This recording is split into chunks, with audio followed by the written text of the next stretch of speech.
Hi, welcome to another Interpreter's Reveal. Today, we'll be doing a tutorial on QuaQua, another remote simultaneous interpreting platform. Now, if you've been following the series, you know that this is just a description of how the functions work, not an endorsement. All right, that said, let's get started. When we first log in to QuaQua, of course, we'll need to log in with an email and put in our name. For these purposes, I'll be interpreter 4. I have to specify my channels. They've been pre-configured, but I can adjust them if necessary. I then need to make sure that I've got options for my relay channels. I'm going to pick all 4 that have been prepared for this event. I'll then verify my hardware and adjust it if necessary. Very well. This takes us to the interpreting panel. We can see that the meeting actually is live. I can select this view to see the speaker, but because that is blocking a bit of the clarity of my interpreting panel, I'm not going to do that just yet. I will go back and keep this as it was. Up top, of course, I can see the name of my event, my name, my logout feature. I have an option here to adjust my settings. My microphone, my speaker, the number of simultaneous video streams that I can see. Very interesting little feature here that not all of the platforms offer. My application language, I can also adjust that. I'll keep that in English, and I can also adjust and change my relay channels if I need to here. I have an option here, which is enable auto gain control. This is basically if I'm experiencing having difficulties being understood by others.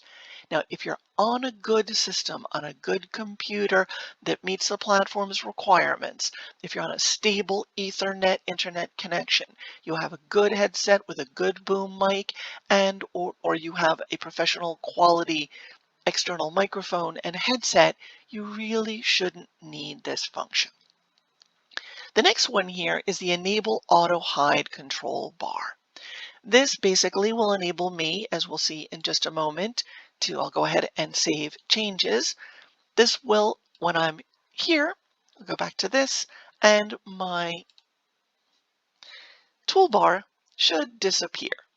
Sometimes I find it does, sometimes it doesn't. Let me try that one more time. Go ahead and save that change and see what happens. There we go. So now my toolbar has disappeared, and if I hover over it, it will return. I'm not sure that I really like this. I like to know when my microphone is engaged, what's going on. I like to keep really close tabs on that. But if there's something at the bottom of the screen that you need to be watching rather than your control bar, it's definitely an option to consider. Very well, I'll go back to the standard view. Over here on the right, I have a list. I can see the speaker, the active speaker, and the speaker queue, the list of upcoming speakers. This is really helpful when you're in a conference and you want to know who's going to be up next, and especially get an idea of what language they may be speaking. That will help us determine what we're going to do for our relay options. We can see who's online. We can see the interpreters who are present. Interpreter 4, that's me. My booth mate is also here, interpreter 3. And we have 2 other booths that are offline for the moment. They'll be coming online in a little while. I have a chat feature, and I can simply chat with the general audience. Probably you don't want to do that too much. But I also have an all interpreters feature, or just my team. So I can just chat with my teammate here, or I can chat to all interpreters here. I can also, if this is irksome, bothersome, and too large, I can simply collapse that set of options, and I can get back to it very quickly simply by selecting the icon on the right-hand side of the screen. So very simple, very straightforward, very clean interface. Now let's take a look at the interpreter's control bar. Right now I'm listening to the floor. I could switch and take relay from the other channels, as we can see. Now here's a team, and this will enable me to listen to my booth mate. Now my booth mate isn't active right now, but if she were, I could listen to my booth mate. exclusively. Now, if I want to listen to my boothmate and the floor, I use this function. It's called dub. And honestly, I think it's a misnomer. Folks at QuaQua, why don't we just change that to mix? Because that's exactly what it does. It will give me the balance and allow me to adjust the volume between the floor, my teammate, or in this case, I can adjust if I'm listening to the relay as well.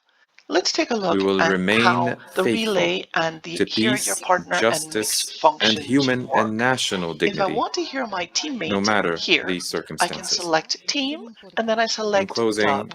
I Now, wish to pay currently, tribute I to am the great hearing primarily Palestinian the people floor. I can fighting reduce for the their level of the freedom floor and and un independence. increase the reconocimiento a los volume of my palestinos que partner están by luchando simply por la To their adjusting independencia. families, this little to bar Jerusalem here. and I can its do the same thing unwavering if I citizens, wanted to listen, for example, to to our the people Portuguese. in the and to And all as I of those reduce the countries, E volume a of the todos floor, nations, destes and países, organizations I destas can nações, hear understood the by organizações, us and interpretation by our from the rights. Portuguese.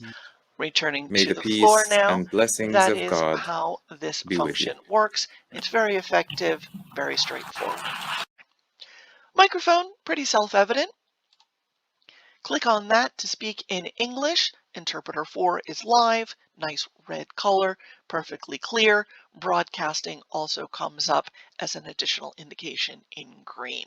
If I want to switch to Spanish, simple as pie, I just switch over to Spanish.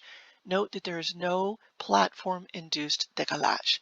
It doesn't take that additional moment that some platforms take for that mic to turn red and go live. Fabulous feature on QuaQua because it makes it a lot easier to jump back and forth. You do always want to wait just a second to make sure that that mic is fully engaged, but in any case, it is much faster than on some of the competitive platforms to go back and forth between your languages. I do have a mute option here. I can mute and I have to click and hold to mute. It's like a cough button. Very useful to have that right there on screen. I also have a neat little feature here, which is to adjust my microphone level. I don't have to go into my Windows settings to adjust the volume at which my colleagues are hearing me or that the floor or the audience is hearing me. I can do this right here. So if I have a booming voice or very loud settings on my computer and folks say, you know, you're very loud, Kathy. We can hear you, but your partner's there's just a big distinction between the two of you. No problem. If I get that message from the tech, I can just adjust that volume straight on down. Opposite, of course, is also true. If I'm too soft, not that I've been known for being soft-spoken, but if it were to happen, I could simply adjust that volume up. All right, now let's take a look at the takeover request. On QuaQua, the active interpreter can initiate a takeover request, a handoff, or the passive interpreter can do it. Let's take a look and see what happens when I realize my time is up and it is time for my partner to take over, and I want to let her know that. So I will go ahead and click on Takeover Request. You'll see that it lights up a little bit in green lights. My interpreting partner will get a notification that there is a request from me, and she's going to accept it. So I can see now through my pop-up, Interpreter 3 has accepted the takeover request. I can close that, and until I turn off my mic, nothing happens. When my partner takes over, you can see that very quickly, although my mic is still engaged, it is now Interpreter 3 who is broadcasting.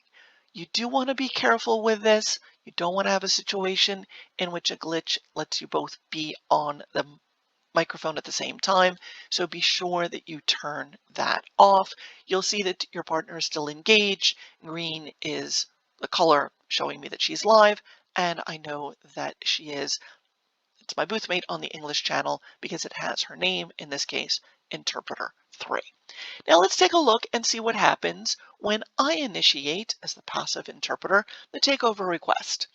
It's been the amount of time that we agreed upon. My partner's deep concentration and hasn't realized that time is up. It happens. So let me go ahead and start that. She will get the same pop-up. She'll realize, accept. I will get a notification that she has accepted the takeover request, and I will then turn my microphone on. Once I do that, again, the mic on my colleague's end in this case is turned off, and I will continue to broadcast. One more time, if I am the active interpreter, I can send that takeover request. And if I am the passive interpreter, I can also initiate that request.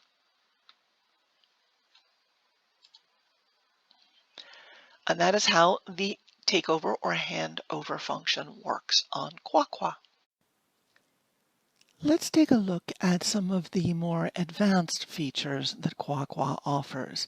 Now, as you can see, we are watching a YouTube video here, TED Talk, and so I have my speaker on the screen and I have my presentation, and I can toggle between the two. Obviously, topics are completely unrelated. But another neat thing that we have here on QuaQua is that we can go, if we are on Windows, we right click and go to Picture in Picture. That will give me a smaller image, which I can then expand to a certain size, and then I can drag and drop it to a second screen. Now this feature can be particularly useful, for example, if I want to be able to see both the speaker and the slides at the same time. I can do that. At this point, I now have playing picture in picture on my second screen, the slides, and I'm watching the presenter on the main screen. In addition, if there were more than one speaker on the floor, and let's say I didn't want to watch them, something distracting was going on, of course I can collapse the whole thing and continue to watch my primary speaker. Another interesting feature is that, again, if I right-click on my Windows screen and go to Show Controls while I'm hovering over my thumbnails, I can actually adjust the volume of my speaker here. I can mute, and I can actually pause the video. Now, this could be helpful. Let's say there are several speakers on the floor. One of them is in a car, and you as the interpreter are getting a little bit dizzy watching that person driving. You can simply pause their video or mute them if their mic is on without interrupting what's going on your main screen. Very interesting little feature. Again, all I have to do is right click. I can play this or pause it, or in this case, since it's just the video, of course, there's no audio, but I have a number of different controls that I can use here to adjust what I'm seeing, in addition to the toggling the thumbnails of just opening and closing my view. So a couple of neat features, picture in picture, and using those controls, the show control option on Windows to help adjust what we're seeing on QuaQua. And that concludes our tutorial on QuaQua. We hope you found it useful. Take care.